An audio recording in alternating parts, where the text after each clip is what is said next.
Hello friends, welcome to my channel. இன்றைக்கி நம்ம வீடியோவில் என்ன பார்க்க போகிறோன்னா, போன வீடியோவில் இதோட கட்டிங் பார்த்துருப்போம். இப்போ இந்த வீடியோவில் இதோட ஸ்டிச்சிங் தான் பார்க்க போகிறோம். வீடியோக்குள்ளார போகிறதுக்கு முன்னாடி நம்ம சேனலை சப்ஸ்கிரைப் பண்ணாதவங்க சப்ஸ்கிரைப் பண்ணிக்கோங்க. பக்கத்தில் இருக்க பெல் ஐக்கானை கிளிக் பண்ணுங்கள். அப்போ தான் நம்ம போடுற வீடியோ உங்களுக்கு நோட்டிஃபிகேஷனாக வரும், எனக்கு மோட்டிவேஷனாக இருக்கும். இப்போ வாங்க வீடியோக்குள்ளே போகலாம். நான் வந்து லைனிங் கிளாத்தும் மெயின் கிளாத்தும் ஒன்றாவே அயர்ன் பண்ணி எடுத்து வச்சுருக்கேன். இப்போ வந்து கேன்வஸில் வந்து நான் அதே அளவு நான் கட் பண்ணி எடுத்துக்கிட்டேன். ஏன்னா போன வீடியோவில் நான் இதோட கட்டிங் போட்டிருந்துருப்பேன். பார்க்காதவங்க என்னோடய சேனல் லிங்க்கில் பாருங்கள். இப்போ வந்து கேன்வஸை வந்து நம்ம குண்டு ஊசி போட்டு ஒன்றா அட்டாச் பண்ணிக்கலாம். அட்டாச் பண்ணிக்கிட்டு நம்ம வந்து ஸ்டிச் பண்ணிக்கலாம். இந்த வளைவில் நிறுத்தி வந்து அந்த பாயிண்டில் வந்து ஊசியை இறக்கி ஸ்டிச் போடுங்க.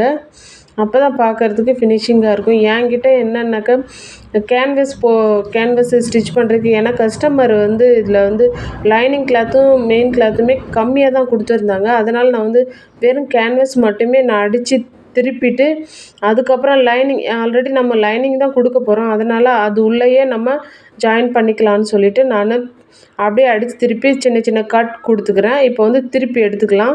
லைனிங் கிளாத்தும் மெயின் கிளாத்தும் எடுக்கும்போது பார்த்திங்கன்னா நம்ம ஒவ்வொரு விரலை விட்டு நம்ம அதில் வந்து எடுத்து விட்டோம்னாக்கா அது சூப்பராக வந்துடும். ஏன்னா கட்டிங் வந்து கரெக்டாக கொடுத்துடணும். அந்த பாயிண்டில் கட்டிங் கரெக்டாக நம்ம கொடுத்துட்டோன்னா திருப்பும்போது அழகாக திரும்பிடும். இப்போ பாருங்கள், நான் அழகாக திருப்பி எடுத்துட்டேன் பாருங்கள்.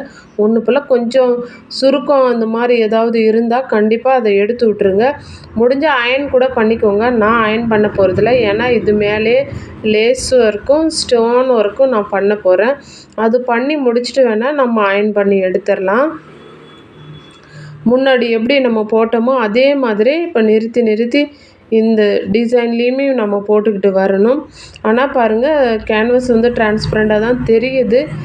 அப்படி இருந்தாலும் மேலே வந்து நான் லேஸு அந்த ஸ்டோனர் கொடுக்கறதுனால அது நோ ப்ராப்ளம் அப்படின்னு நினச்சிட்டு நான் விட்டுட்டேன். ஏன்னா நம்மளுக்கு இந்த மாதிரி கிளாத்தும் இல்லை.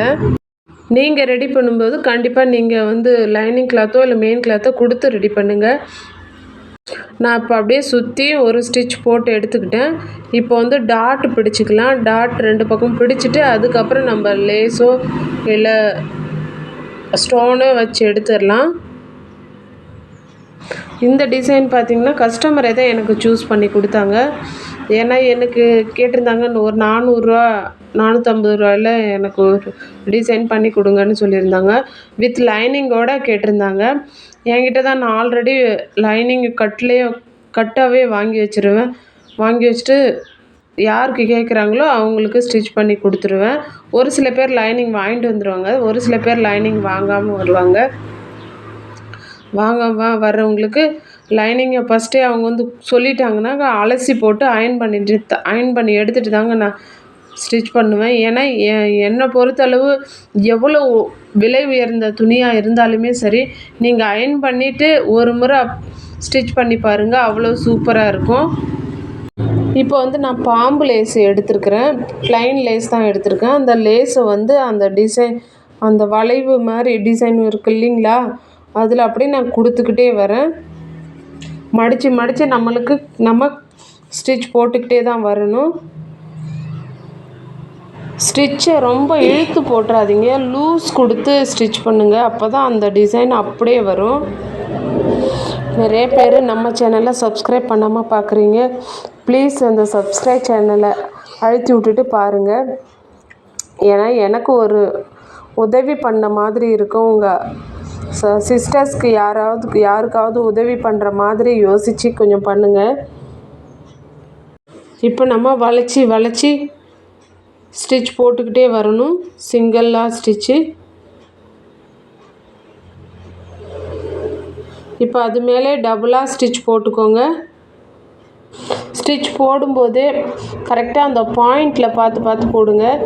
ஏன்னா நம்ம சென்டரில் போட்டுட்டாலும் அந்த டிசைன் சரியாக தூக்கிக்கும். ஆனால் கரெக்டாக இந்த கிணாரில் இருந்து அந்த கிணாருக்கு வரைக்கும் நம்ம ஸ்டிச் போட்டுக்கிட்டு அந்த பாயிண்ட்டு கரெக்டாக நம்ம ஸ்டிச்சு போட்டுக்கிட்டே போகணும். அந்த மாதிரி போட்டால் தான் இந்த டிசைனில் வந்து ஒரு பக்கம் தூக்காமல் இருக்கும். இல்லாட்டினா ஒரு பக்கம் டக்குன்னு தூக்கிக்கும். அது வந்து அன்ஃபினிஷிங்காக இருக்கும் நம்ம நெக்கில் போட்டிருக்கும்போது. ஸ்டிச்சு போட்டு விட்டுட்டு ஒரு முறை கையால் ப்ரெஸ் பண்ணிக்கோங்க. அப்போ தான் நம்ம போட்ட ஸ்டிச்சு நல்லா அமுங்கும். இப்போ வந்து நான் வந்து 1/4 இன்ச்சு கேப்பில் 1/2 இன்ச்சு கேப்பில் வந்து அப்படியே பக்கத்தில் ஒவ்வொரு மார்க் பண்ணிக்கிட்டு வரேன். லைன் போட்டுக்கிட்டே வரேன். ஏன்னா நம்ம இதில் வந்து டபுள் செயின் ஸ்டோன் வைக்க போகிறோம். மிஷின்லே தான் இந்த மாதிரி அவங்க கேட்டிருந்தாங்க, எனக்கு ஸ்டோனு செயின் கொஞ்சம் வச்சு கொடுங்கக்கான்னு கஸ்டமர் கேட்டிருந்தாங்க. அதனால் ஸ்டோன் செயின் தான் இப்போ நான் வைக்க போகிறேன். நிறைய பேருக்கு ஜாக் F4 மிஷினில் ஸ்டோன் செயின் வைக்கிறது கொஞ்சம் ஊசி உடையுதுன்னு சொல்கிறீங்க. நான் வந்து எந்த மாதிரி மெத்தடில் வைக்கிறேன்னா பாருங்கள். ஃபஸ்ட்டு வந்து ஸ்டோன் வைக்கிறதுக்கு முன்னாடி நம்ம வந்து தையல் வந்து 3ஆம் நம்பரில் வச்சுக்கணும். 3ஆம் நம்பரில் வச்சுக்கிட்டு நம்ம ஜாக் F4 மிஷினில் பவர் மிஷினில் கண்டிப்பாக எல்லாத்துக்குமே இருக்கும். அந்த ஏரோ மார்க் மாதிரி இருக்கும். ஏரோ மார்க்கில் நம்ம நம்ம ஆள்காட்டி விரலை வச்சுக்கிட்டு நம்ம அழுத்தி பிடிச்சிட்டே இருந்தோம்னாக்க ஒவ்வொரு ஊசியாக இறக்கும். அதில் வந்து ஊசியே உடையாது. அதை நம்ம பிடிச்சிக்கிட்டோம்னா ஒரு மினிமம் ஸ்பீடு தான் வரும். அந்த ஸ்பீடில் வந்து நம்ம ஸ்டோன் வச்சு ஸ்டிச் பண்ணோன்னா அவ்வளோ ஃபினிஷிங்கும் சூப்பராக இருக்கும். ரெண்டாவது பார்த்திங்கன்னா ஊசியுமே உடையறதுக்கு வாய்ப்பே கிடையாது. நான் என்னோடய ஸ்டிச்சிங்கில் வந்து பார்த்திங்கன்னா நான் அதே மாதிரி தான் பண்ணுவேன். ஆனால் இதை வந்து நான் உங்கள்கிட்ட எந்த இடத்துல நான் என்ன பண்ணுறேன் அப்படிங்கிறத வீடியோ எடுக்கணும்னு நினச்சேன். சாரி, அப்போ வந்து அந்த டைமுக்கு நான் மறந்துட்டேன். ஆனால் இன்னொரு வீடியோவில் நான் கண்டிப்பாக அது விவரமாகவே நான் போடுறேன். நான் என் கையை பார்த்திங்கனாவே தெரியும். நான் இந்த வாட்ச் கட்டிருக்கிறேன்ல அந்த கையில் மட்டும்தான் பிடிச்சிருப்பேன். அந்த ரைட் சைடு கை பார்த்திங்கன்னா எனக்கு அந்த ஏரோ மார்க்கை தான் நான் வந்து பிடிச்சி அழுத்திக்கிட்டே இருப்பேன். ஏன்னா அதில் வந்து ரொம்ப அது ஸ்லோவாகவே ஊசியை குத்தும். ஸ்டோன் உடையறதுக்கு வாய்ப்பே கிடையாது. சூப்பராக ஸ்டிச் பண்ணிடலாம். நான் வந்து எல்லாமே ஜாக் F4 தான் நான் ஸ்டோன்லாம் ஸ்டிச் பண்ணுவேன். இப்போ ஸ்டோனை ஸ்டிச் பண்ணி முடிச்சிட்டேன். இப்போ வந்து நம்ம இடுப்பில் பார்த்திங்கன்னா அதே மாதிரியே ஒரு டிசைனில் வளைவாக நம்ம லேஸ் வச்சு ஸ்டிச் பண்ணிடலாம்.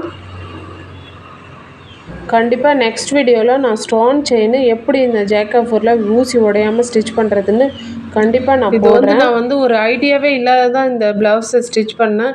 இது என்ன இந்த மாதிரி கேட்குறாங்க, இது என்ன நல்லா இருக்க போகுதுன்னு நான் நினச்சேன். ஆனால் ஸ்டிச் பண்ணி முடித்தோடனே அவ்வளோ சூப்பராக இருந்துச்சு.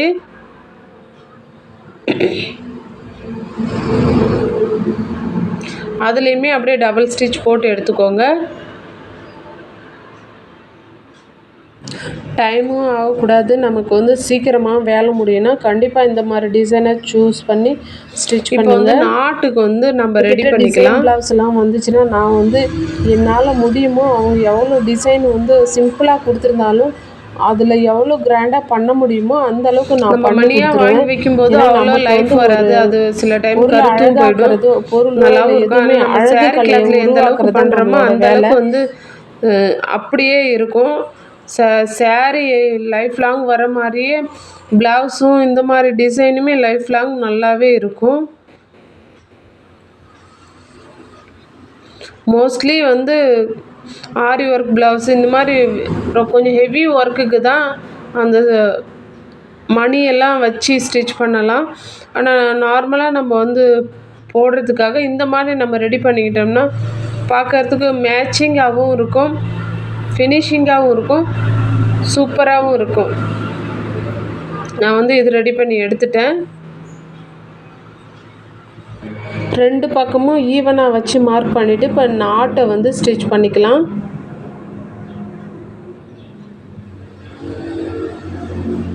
ஸ்டிச் பண்ணி எடுத்துக்கோங்க. இந்த பக்கமும் அதே மாதிரி நான் ஸ்டிச் பண்ணி எடுத்துக்கிறேன்.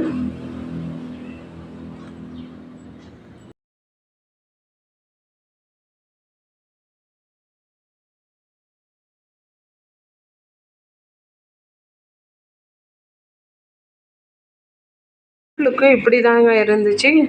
அதே மாதிரி பாருங்கள், ஸ்லீவ்லேயும் அதே மாதிரியே கட் பண்ணி நெக்கில் எந்த மாதிரி டிசைன் பண்ணணுமோ அதே மாதிரியே பண்ணியிருக்கிறேன்.